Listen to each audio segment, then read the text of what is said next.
What you need to know when moving to Denver from another state. Are you thinking about moving? Let me stop you right there. What you think you know about this city might surprise you. Trust me, it's not all snow, skiing, and Rocky Mountain postcards. The weather and the misconceptions. First things first, the winters here are actually not as brutal as some people think. Yes, it snows, but it melts fast because the sun shines over 300 days a year. You'll see people in shorts in January walking their dogs while there's still snow on the ground. It's a vibe. Now let's talk about money. Cost of living in Denver, out of control compared to what it was years ago.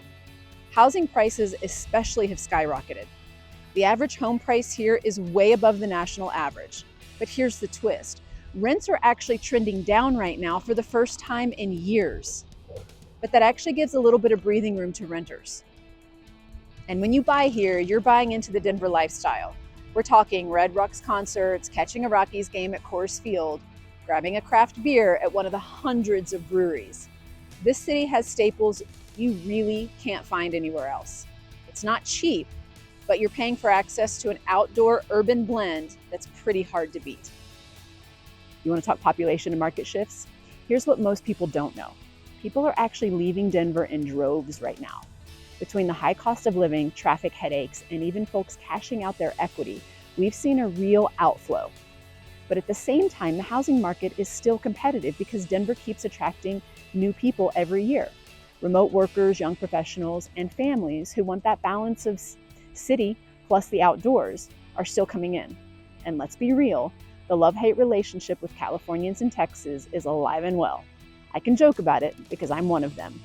But it's true, you'll hear people groan when another moving truck with California plates pulls up. Now, let's talk traffic, specifically I-70. I am just gonna say it, I-70 is the bane of my existence. If you're flying in on a Friday and planning to head straight to the mountains for camping or snowboarding, think again. Chances are you'll be stuck somewhere on I-70 between Denver and Vail Pass. And it's not just the weather, it's big trucks, construction, and of course, the sheer volume of people trying to get up there. Pro tip, once you move here, if your schedule allows, take your mountain trips during the week. Whether it's seeing the Aspens, skiing, or hiking, you'll avoid hours of frustration and actually enjoy the experience. So who actually lives here? The median age in Denver is about 34, so it skews younger. A lot of professionals, couples, and transplants. Fun fact, there are more dogs than kids in Denver. Don't believe me? Just spend an afternoon at Wash Park, you'll see what I mean. Now, here's the part that people don't always talk about. Colorado likes to claim it's the most dog-friendly state, but contrary to popular belief, dogs aren't allowed inside most places. You'll find them on patios, breweries that don't serve food, but good luck bringing them inside restaurants or even finding them in an Airbnb that accept dogs. So yes, we love our pups, but the dog-friendly reputation isn't quite as true as people think.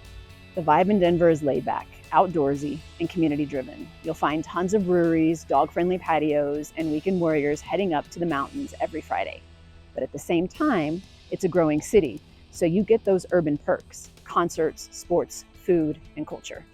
So if you're moving here, just know it's not as cold as you think. The sun will spoil you. The cost might sting. Traffic will test your patience. And yes, the Texans keep coming. But the lifestyle, totally worth it. Now that you've got the big picture, what's next? In my next video, I'll share some of the least expensive but still desirable neighborhoods in Denver Metro that you'll definitely want to check out. And if you're serious about making a move, I'd love to help you find the right neighborhood and community here in Denver. Drop a comment, send me a message, or just give me a call. I've lived in 5 different suburbs since moving to Colorado, so I can give you a real local insight that you won't find online.